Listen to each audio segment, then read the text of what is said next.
बिस्मिल्लाहिर्रहमानिर्रहीम। साथियों, मैं हाकिम अली नारी जो आज जे टॉपिक ते डिस्कस कंदासीं उहा आहे सेल डिवीजन ऐं उन में ख़ासि तौर ते माइटोसिस ते वधीक रोशनी विझंदासीं। साथियों, तव्हांखे ख़बर आहे त कॾहिं कॾहिं असां गौर कयो आहे त असांजे जिस्म जा कुझु मांस या कुझु हिसा कटिजी वेंदा आहिनि या असांखे ज़ख़्म थी पवंदा आहिनि। कुझु ई वक़्तु गुज़रण खां पोइ उहे ज़ख़्म या उहे मांस या उहो गोश्त जो हिसो जेको असांजे जिस्म तां लही वेंदो आहे उहो वरी ॿीहर जुड़ी करे नए सिर वरी ॿीहर बहितर ठही तयारु थी वञे थो। छाकॾहिं असां तवजो कई आहे त इहो जेको मांस जो ठहणु आहे इहो कहिड़े तरीक़े सां तयारु थिए थो या इहो मांस असांजे जिस्म में ॿीहर कीअं अची वञे थो पियो। हीउ जेको सेल डिवीजन असां टॉपिक पढ़ूं था पिया, इनखे जेकॾहिं असां गौर सां ॾिसंदासीं ऐं पढ़ंदासीं त उमेद आहे त असांखे इन्हनि सभिनी सवालनि जा जवाब मिली वेंदा। सेल डिवीजन आहे छा? अचो त पहिरीं हिनखे पढ़ूं। The breakdown of cell in more number by increasing its quantity is called cell division. यानी सेल जो टुटी करे वधीक तादाद में तयारु थियणु उनखे असां सेल डिवीजन चवंदा आहियूं। सेल डिवीजन ॿिनि क़िस्मनि जूं थियनि थियूं, हिकिड़ी माइटोसिस त ॿी मेयोसिस। हाणे माइटोसिस सेल डिवीजन छा आहे? अचो पहिरीं हुनखे डिस्कस में आणियूं। It is the cell division in which number of chromosomes in both daughter nuclei remain same as in parent cell. हिकु त माइटोसिस जे अंदरि जॾहिं सेल डिवाइड थिए थो त उहो ॿिनि बराबरि न्यूक्लिया ऐं ॿिनि बराबरि सेल में डिवाइड थी वञे थो, टुटी वञे थो ऐं उन में जेके नंबर ऑफ क्रोमोसोम हूंदा आहिनि, जेके क्रोमोसोम जी तादाद हूंदी आहे उहा तयारु थींदड़ उन नवनि ॿिनि सेल जे अंदरि हिकु जेतिरी हूंदी आहे ऐं उहा बराबरि हूंदी आहे उन्हनि जे उन सेल जे जंहिं पेरेंट सेल में उहे ॿ डॉटर सेल ठहंदा आहिनि। ऐं सेल डिवीजन जे अंदरि ॿ पार्ट थियनि था पिया, हिकिड़ो कैरियोकाइनेसिस, ॿियो थींदो आहे साइटोकाइनेसिस।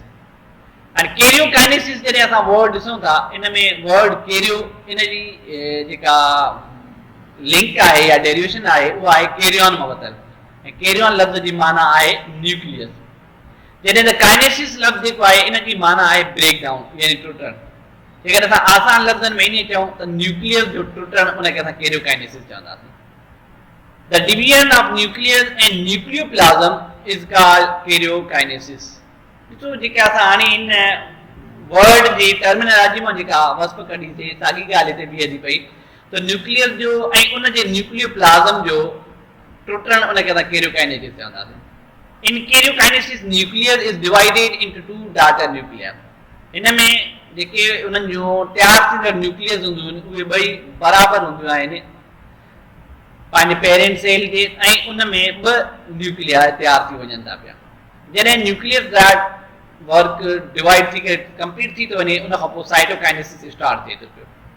साथियों, जीअं असां कैरियोकाइनेसिस में काइनेसिस लफ़्ज़ जी माना कढीसीं ब्रेक डाउन या टुटणु, हिते साइटो लफ़्ज़ ॿियो एडिशन में अचे थो। साइटो लफ़्ज़ जी माना आहे सेल। साइटो सेल खे चवंदा आहियूं, माना हिते ईअं चवंदासीं असां जेको ही साइटो सेल जंहिंखे चऊं था पिया, सेल जो जेको साइटोप्लाज़म पार्ट हूंदो आहे उनखे असां साइटो कंसीडर कंदासीं। यानी साइटोप्लाज़म जो शॉर्ट फॉर्म में पहिरियों हिसो पहिरियों जेको असांजो प्रीफिक्स आहे असांजो उहो साइटो उहो हिन में एड कयो वियो आहे, मतिलबु त साइटोप्लाज़म जो टुटणु। त असां हिन में इन जी वस्प इहा ठाहे सघूं था त जॾहिं न्यूक्लियस टुटी वञे उन खां पोइ जॾहिं साइटोप्लाज़म डिवाइड थी करे ॿिनि सेल्स में तयारु थी वञे थो त असां उनखे साइटोकाइनेसिस चवंदासीं। The division of cytoplasm is called cytokinesis.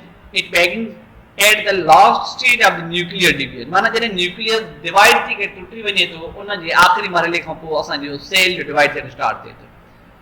इन plant cell cytoplasm divided by formation of cell plate which is also called phrygmoplast. It gradually extends outward and finally two daughter cells are separated.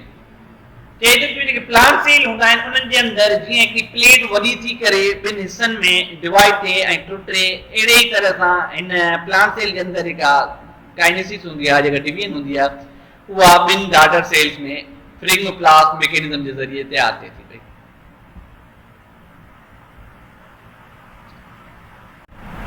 Karyokinesis मतिलबु nucleus जो टुटणु, जेको असां हिन जी वस्तु पढ़ी पिया आयासीं। हाणे अचो जेको इहो न्यूक्लियस डिवाइड थी थो पियो इन जी कुझु वधीक डिटेल पढ़ूं। जॾहिं न्यूक्लियस जो डिवाइड थियण जो कमु स्टार्ट थिए थो इहो चइनि फेसिस में स्टार्ट थिए थो। पहिरियों प्रोफेस, ॿियो मेटाफेस, टियों एनाफेस ऐं टी यानी चौथों जेको हूंदा उहो हूंदा टेलोफेज। ये 4 फेज़ हूंदा आहिनि जंहिंमें सेल जो कैरियोकाइनेसिस यानी न्यूक्लियस जे डिवाइड थियण जो अमल थिए थो।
हाणे अचो त हिननि जी डिटेल पढ़ूं।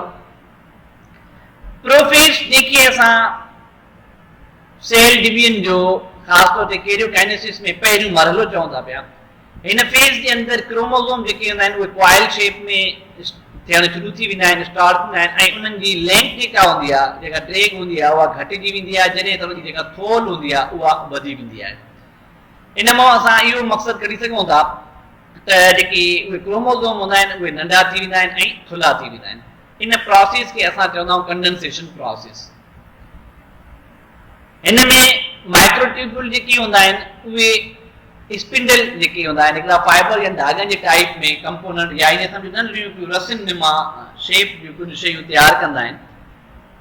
ऐं ख़ासि तौर ते एनिमल सेल जे अंदरि सेंट्रियोल पिण मौजूदु हूंदा आहिनि ॿिन्ही पोल्स मां यानी ॿिन्ही साइड मां सेल जे ॿिनि पासनि मां, जिते स्पिंडल जी मौजूदगी हूंदी आहे या स्पिंडल ठही तयारु थियनि था।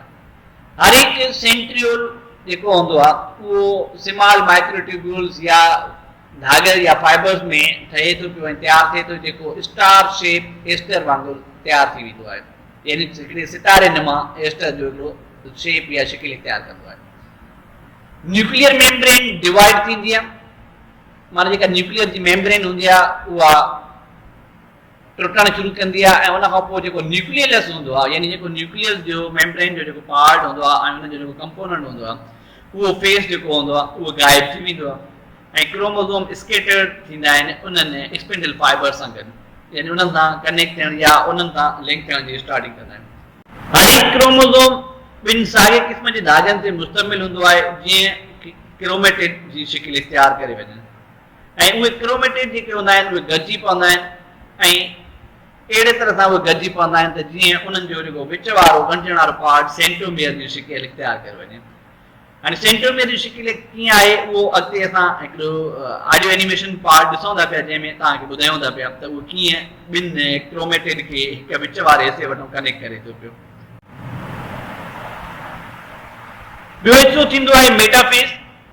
हाणे मेटाफेज जे अंदरि छा थींदो आहे त क्रोमोसोम जेके हूंदा आहिनि उहे पंहिंजो पाण खे इक्वेटर स्पिंडल जे इक्वेटर वारे हिसे में अची करे कनेक्ट कंदा आहिनि ऐं उहे इक्वेटरल प्लेट जी शिकिल इख्तियार करे वेंदा आहिनि ऐं इन कंडीशन में क्रोमोसोम जेके हूंदा आहिनि उहे वधीक विज़िबल यानी नज़र अचणु शुरू थींदा आहिनि ऐं उहे वधीक चिटा थी पवंदा आहिनि। क्रोमोसोम अटैच थींदा आहिनि सेंट्रोमियर ते कंहिं बि हिकु स्पिंडल ते, माना हिकु स्पिंडल जी हिकु साइड खां हिकिड़ो क्रोमोसोम ऐं ॿिए स्पिंडल जे यानी ॿिए पोल वारी साइड खां वरी ॿियो क्रोमोसोम अटैच थींदो आहे, यानी डबल डबल क्रोमोसोम जेके सेंट्रोमियर सां कनेक्ट थियनि था पिया उहे सेंट्रोमियर ते अची करे हिक ॿिए खे जॉइंट कनि था या उनजी लिंक जेका आहे उहा उन सेंट्रोमियर जे पार्ट ते अची करे ॻंढिजे थी पई। उन खां पोइ एनाफेज में सभ खां पहिरियों जेकी स्पिंडल हूंदा आहिनि उहे शिंक यानी उहे नंढा थींदा आहिनि, यानी ईअं छिकिजणु शुरू थींदा आहिनि, या ईअं सम्झो त उन्हनि खे जीअं असां रसीअ खे हिकु पासे ते छिकी था वञूं ऐं उहा रसी जंहिं पासे ते फैलियल हूंदी आहे उतां खां नंढी थिए, ईअं उहे शिंक जी सूरत इख्तियार कंदा वेंदा आहिनि। सेंट्रोमियर जेके हूंदा आहिनि क्रोमोज़ोम जा उहे डिवाइड थियणु शुरू थींदा आहिनि ऐं ॿ क्रोमेटिड जेके क्रोमोज़ोम जा हूंदा आहिनि उहे सेपरेट थियणु शुरू थींदा आहिनि। क्रोमोज़ोम ॿिनि अपोज़िट पोल जे साइड ते हलणु शुरू कंदा आहिनि ऐं अहिड़ी तरह सां क्रोमोज़ोम जो हर हिकु सेट पंहिंजे मुख़्तलिफ़ साइड वारे पोल जे तरफ़ ॾे हलणु शुरू कंदो आहे। टेलोफेज जंहिंखे असां आख़िरी मरहलो या आख़िरी हिसो चवंदा आहियूं न्यूक्लियस जे डिवाइड थियण जो, इन में ईअं थींदो आहे त जेके क्रोमोज़ोम जेके मूव करणु शुरू थिया हुया अपोज़िट पोल जे साइड ते उहे पंहिंजे पंहिंजे पोल यानी पंहिंजे पंहिंजे साइड ते पहुची वेंदा आहिनि ऐं उन खां पोइ उहे क्रोमोज़ोम अनकॉइल थींदा आहिनि, माना उन्हनि जेको कॉइल जी शिकिल जेका थी वई या विढ़जी विया हुया उहे वरी ॿीहर पंहिंजी उन खुलियल शिकिल में अची वेंदा आहिनि ऐं वरी उते उहे थोरा हल्का लेस विजिबल यानी घटि नज़र अचण वारी शिकिल इख्तियार करे वेंदा आहिनि। उन खां पोइ जॾहिं उहे अपोज़िट पोल जे क्रोमोज़ोम जो सेट पहुची विया उते न्यूक्लियर मेम्ब्रेन जेका हूंदी आहे उहा ॿीहर उन जे मथां ठही पवंदी आहे ऐं उन्हनि जो जेको न्यूक्लियस आहे उहो पिणु वरी ॿीहर अची वेंदो ऐं अहिड़ी तरह सां ॿ मुकमल न्यूक्लियस ठही पवंदा आहिनि जिन खे असां डाटर न्यूक्लिया या डाटर न्यूक्लियस चवंदा आहियूं। उन मां जेको हर हिकु डाटर न्यूक्लियस जेको तयारु थियो आहे उनजे अंदरि जेको क्रोमोज़ोम जो तइदादु हूंदो आहे उहो ओतिरो ई हूंदो आहे जेतिरो जंहिं सेल मां डिवाइड थियणु शुरू थिया हुया पेरेंट सेल उन जी क्वांटिटी हूंदी आहे, मतिलबु पेरेंट सेल जेतिरा ई उन जे अंदरि क्रोमोज़ोम अची वेंदा आहिनि।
हाणे अचो त साथियो जेके माइटोसिस आहे हुननि जी सिग्निफिकेंस जे बारे में पढ़ूं त इन जूं शनाख़त या इन जूं अलामतूं कहिड़ियूं आहिनि या इन जूं निशानियूं कहिड़ियूं आहिनि।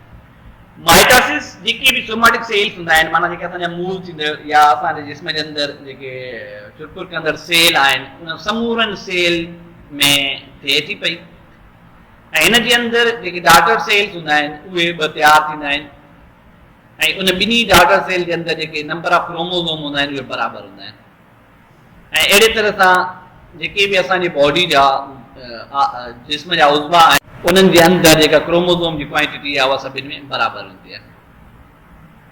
ज़ाइगोट जॾहिं डिवाइड थियणु शुरू थींदो आहे, हाणे ज़ाइगोट जे ठहण ताईं माइटोसिस जो अमल न आहे, छो त ज़ाइगोट मेल ऐं फीमेल गेमेट जे फ्यूजन जे ज़रिए ठहे थो पियो, जेको असां मियोसिस में पढ़ंदासीं।